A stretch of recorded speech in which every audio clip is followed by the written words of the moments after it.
Talking to some of the best names in contemporary Christian music. This is the Hope FM Artist Interview. Hey, Riley, how you doing? I am so good, better now that I'm talking to you. Well, thank you so much for coming back. It's great having you back on the show. Now, some listeners will probably remember you from when you first came on the show, but for those that don't, I'm going to recap. Now, you tell me if I get this wrong. Brought up in a church-going family, watched your mum sing in the choir from a young age. You always loved music and started writing songs when you were very small. And God did an amazing thing. You did a school performance and there was a person there who was really cool and he talked to you afterwards and then wanted to talk to your mum and dad or something. Is that a snapshot of everything up to that point, age 12? That is amazing. Can you write my biography for me? That's perfect. I can only write it if it's an audiobook. There we go. And that's okay. But well done. Yeah, all of that is correct. Wow. All of that's Very right. good. Okay. But maybe you could pick us up from age 12, because up to the age of 12, I think most people, generally speaking, adopt their parents' faith and try and do the things that their parents maybe have put in front of them and all the rest of it. So from age 12, Riley, what happened to you? Wow, good question. A lot happened to me. It's so interesting. I look back now with the perspective of being 22, and it's just what you said. You know, I was privileged enough to grow up in a house where faith was talked about. We went to church. Jesus was talked about. It was a big, huge, massive part of my family. And I think that around 12 years old, somewhere around that time, there becomes a very important decision. And it's, am I going to adopt my parents' faith and accept it as my own or reject it? Or am I going to create a relationship with God that is purely and uniquely individual to me? And I think that it's so sweet when I look back on some of the earliest songs I was ever writing and co-writing. It makes me smile because you can hear so much of that journey through the music. The perspective of I put out my first song when I was 17, I think. And I look back and I honestly wrote a song from a 17-year-old's perspective of being in high school and figuring out what it looks like to live with Jesus at the center of your life. So it's all been a beautiful whirlwind of learning and failing and getting back up again and discovering more about myself and the love of God every single day. Wow, which is a beautiful thing to discover. And it's a daily exploration, because I've got to say, there is always more in God. If you've got to the point where you go, I think I know everything about God, then sorry, dear listener, you've plateaued. And I've plateaued many times in my life, but there's always more. And my encouragement would be find out more about God's love every day. I love waking up in the morning and thanking God for stuff. What are the things that you're thankful for right now, Riley? So good. I have gotten into the practice lately of in my journal. I love to journal, but I will write down the things I'm grateful for every single morning. I think it's such a good way to start it. But today specifically, I am so grateful for my health. I had a great workout this morning. I'm grateful that my body can do that. I am grateful for the sunshine here in Nashville, Tennessee. I'm grateful that I'm going to get to travel abroad over to Europe this summer. I'm so excited. Come on. I don't take any of it for granted. It's such a big blessing. So wow, lots of things to be thankful for. There's always things to be thankful for. Even when things are absolutely rubbish, I still like to try and make time to be thankful for stuff, because I think it just helps keep looking in the right direction with things. What are the things that God is calling you to do you feel? Not just singing, but what is it he wants you to achieve with your singing? That's so good. I think that, again, with the fresh perspective every single day, you know, that's the key, I think, to so much of the goodness of God is having the perspective to frame it in a crazy world that will try to get you to frame it as something differently. And so I think a big part of what the Lord is showing me and teaching me right now is that I have a platform not only to share music, but to use to be honest and authentic. And I am so passionate, especially within the past year, really. I'm very active on my social media. I have quite a love-hate relationship with social media because I know the damage that it can do and has done to society in so many different ways. So I think lately I feel so called to help dismantle some of the belief that, what you see on Instagram or TikTok when you scroll is real life.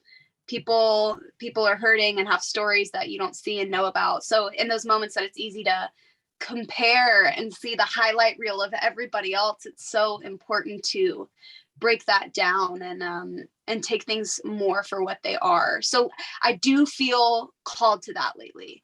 I think that in a world of instant gratification, it is so important to remember that God gives us what's in front of us, and all we can do is be faithful to exactly what is in front of us.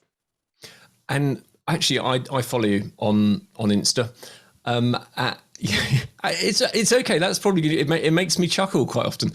So you do some quite funny posts. I think that's what your aim is, to make people giggle sometimes, and it works. So I'm not taking yourself too seriously. But I did see a post that I thought, is that for real? You are holding a bit of cross stitch, and you said, it's my new hobby, cross stitch. I love it. Yeah. Are you a serious cross stitcher? Yes, I am. And I will tell you proud. I got my sister doing it too. I am entering my little old lady cross stitching, sitting, drinking tea at night era. And I'm welcoming it with open arms. That is unusual for someone of your age, but I like the fact you came out publicly to say, I am a cross stitcher. I wonder how many extra people have now taken it up.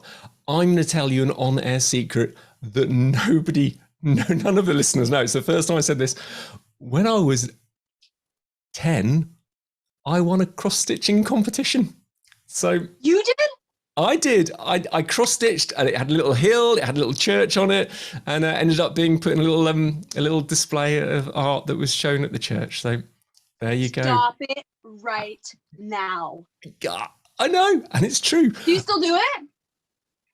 No, I don't still do it. But maybe if I'd carried it on, I'd be a professional cross stitcher at this point. Who knows? Rather than having a radio show, I could have had an entirely different life. I think it'd have been quite mellow. I can see the appeal of sort of a hobby like cross stitching is the sort of thing I think that lets you just relax. I'm guessing you find it relaxing. That's why you're doing it. So I do. It gets me off my phone too. I think that's so important, to just have something to do with your hands while you're sitting around with the family or whatever it is that is not on your phone. That is genius. Yes, it would do that, because there is a temptation if you're talking with your family, but you've also got your phone, that you start doing both at the same time. But cross-stitching, I think, is socially acceptable to do while talking to people. Oh, you just look classy. You just look classy. I like it. Okay, good. So that was one of the important points that we had to cover, and I hadn't remembered that I'd won a competition until we started discussing it. I went, ooh! So there you go. Long time ago now, Riley. Okay, so I would like to ask some quick questions about identity, though, because obviously you are building a bigger and bigger platform, and that's the whole purpose of the people supporting you in your work and all the rest of it, that more people will follow you and be influenced by you. So how does Riley manage to stay being Riley rather than becoming the person that everyone wants Riley to become, whoever that might be? Oof. To be really, really honest with you and your wonderful, amazing listeners, it's really hard. It is so hard. It is a constant battle every single day. It's something that I have actively really struggled with and had to retrain my brain. I have had to learn to choose that my worth is not attached to what I do. It's not attached to my success. It's not attached to numbers. It's not attached to, social media performance. It's not. And that has been really, really hard for me. My brain is very analytical. I like to look at numbers. I like to understand how things work. It is really easy to compare myself because of that. And so I have really prayed hard this past year and confided in mentors and people that I love and trust, which is so important, in efforts to really help helped me to reassess what my value is. And at the end of the day, identity and value lies in the never ending, never changing love of God that goes down to the cellular soul level. It's not performance based. That is the whole principle of Christianity, right? It's not about acts and performance and what we can do. It is about grace. It is the only faith in the world where grace is at the center of the interaction between God and his children. And to me, I go back to that every day when I start forgetting who I am and where my identity is rooted. And that's been a game changer for me, is taking away all of the performative aspects of what identity is and going back to the simple version, the true version. That sounds to me wonderful. God's grace is astounding, and I was praying not very long ago, and I just said to God, I don't deserve your love, and I just felt God say to me, "Oh, you're beginning to get it now."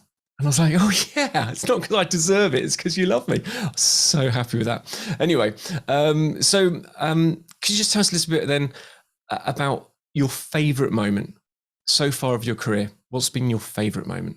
Oh man. There have been so many beautiful, wonderful moments.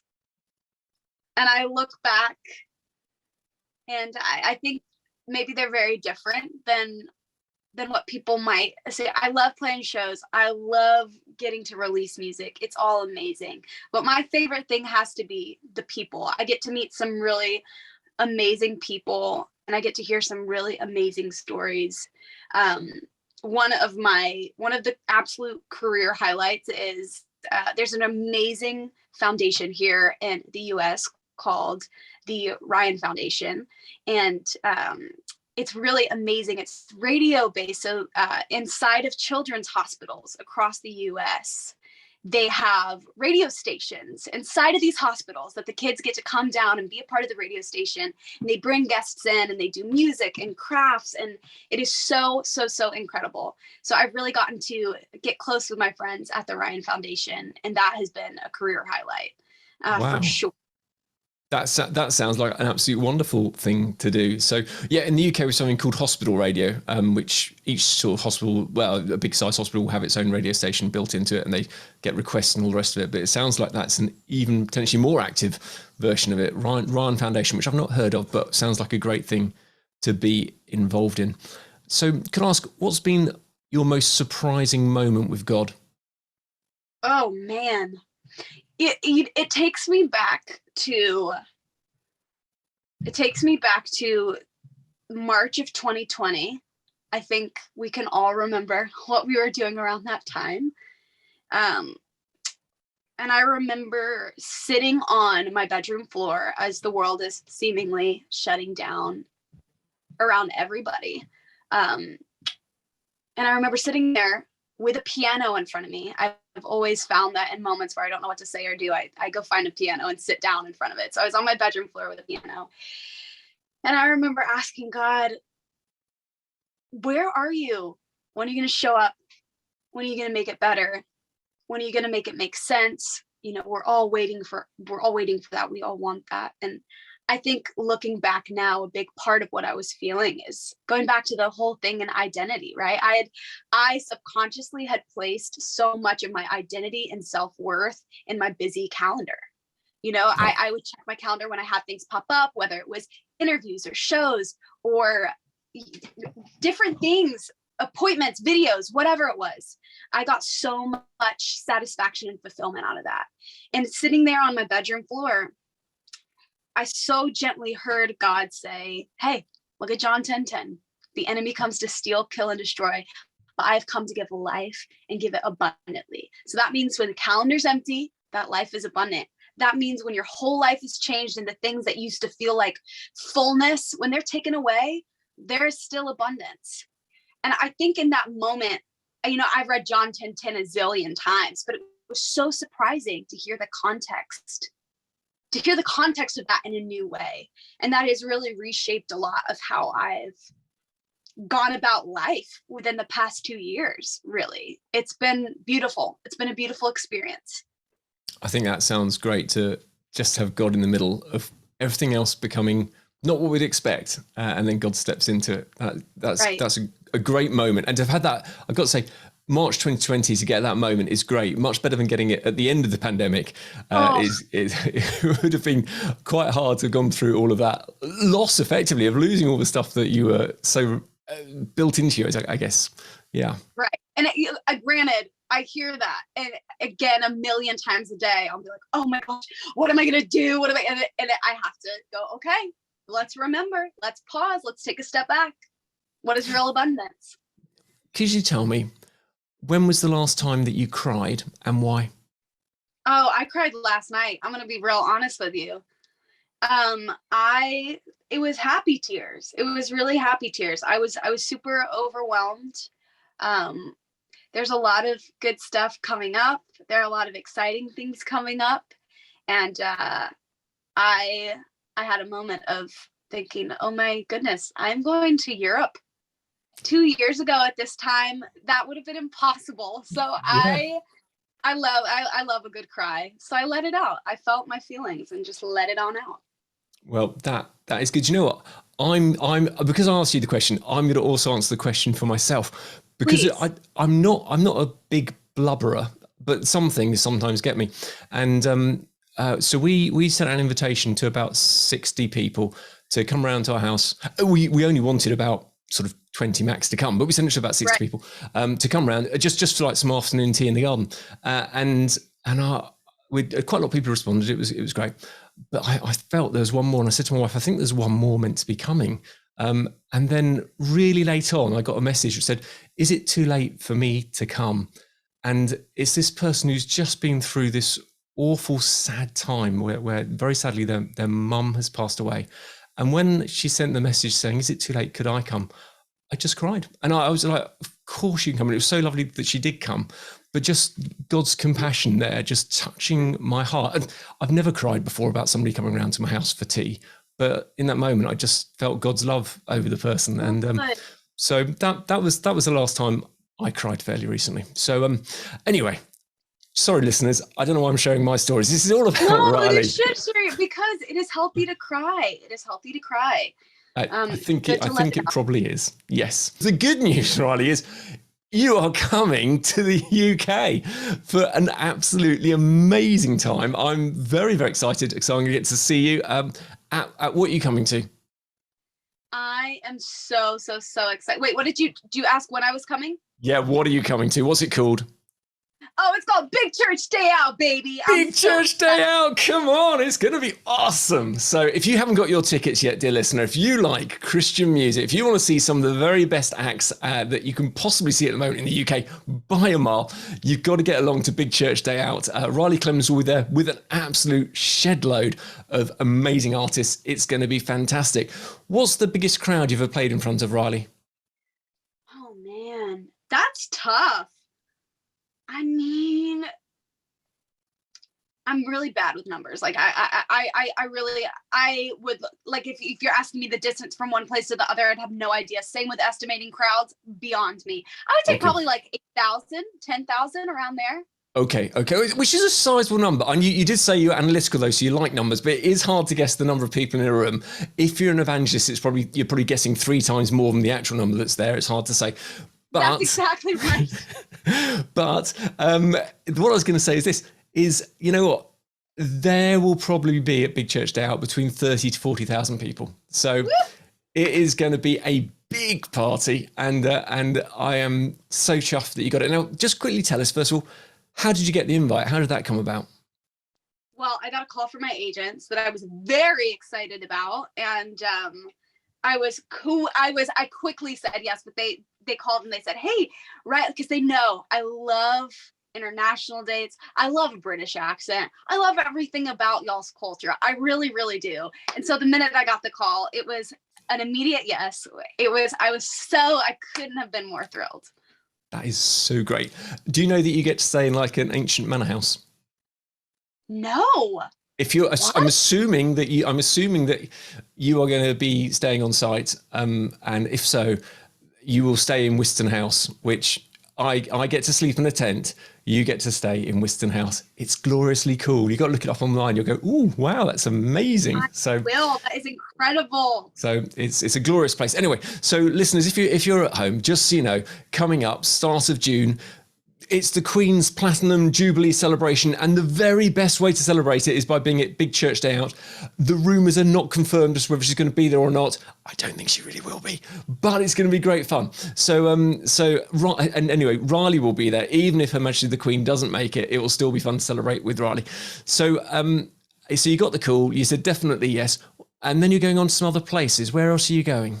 I am. I'm so excited. So I'll have a week in Europe to explore and look around and all that good stuff. I don't know what I'm doing yet, but I do know that I will end up in Amsterdam for EO Youth Day, which I'm also so excited about. Wow, that sounds like fun. And then after Amsterdam? After Amsterdam, it's a month later, but I'll be back and I'll be in Norway. Gosh. So, okay. Well, of those options, Big Church Day Out is clearly the closest to just about all of us. I suppose if you're in far end of Scotland, Norway might be closer. I'm not sure. I'll have to have a look at a map. But anyway, so Norway. Now, Norway sounds like an unusual place to go to. Why are you going to Norway? And it's nice. I've been there. I have never been to Norway myself, but I got the call. I'm going to play a festival there. And genuinely, I am so excited to continue to play more international dates and hopefully get to come back and visit you guys in the UK more often. So I'm saying yes. I want to be there. I'm so excited. So with regards to the UK, how many times have you been to the UK before? I've been once previously, once in 2019. And I loved it. I got to explore Windsor, which was amazing. Got to run around London a bit, but I'm ready to go to West Sussex. I'm so excited. That's cool. Did you do any gigs when you were here, or was it sightseeing last time? So I passed through London last time on my way to play a show in Slovakia and Denmark. Oh, wow. Okay. Yeah. In that case, it sounds like you've been to more of Europe than I have now at this point. That's quite a few places. So I've been to some good places. I'd like to know about which Bible character you most relate to, or which Bible story you feel you most fit in. That's a really good one. I mean, I have a few. I love the strong women in the Bible for sure. Queen Esther is a favorite. I love Queen Esther. I love her story. I also yesterday was reading about the woman at the well, and I think that story was a whole new inspiration for me. That just the way that the Samaritans worked and Jesus passed through, and that conversation happened, and she wasn't expecting it, but she was welcome to it. I think that that's something that I would want to live out, is even though something catches me off guard, if Jesus is wanting to have that conversation or wanting to talk to me, being open to it, and then going and spreading the good news around. So I think that story really, it was beautiful to read yesterday. You've been watching The Artist Interview. For the full podcast, click the links below or visit hopefm.com/The Artist Interview.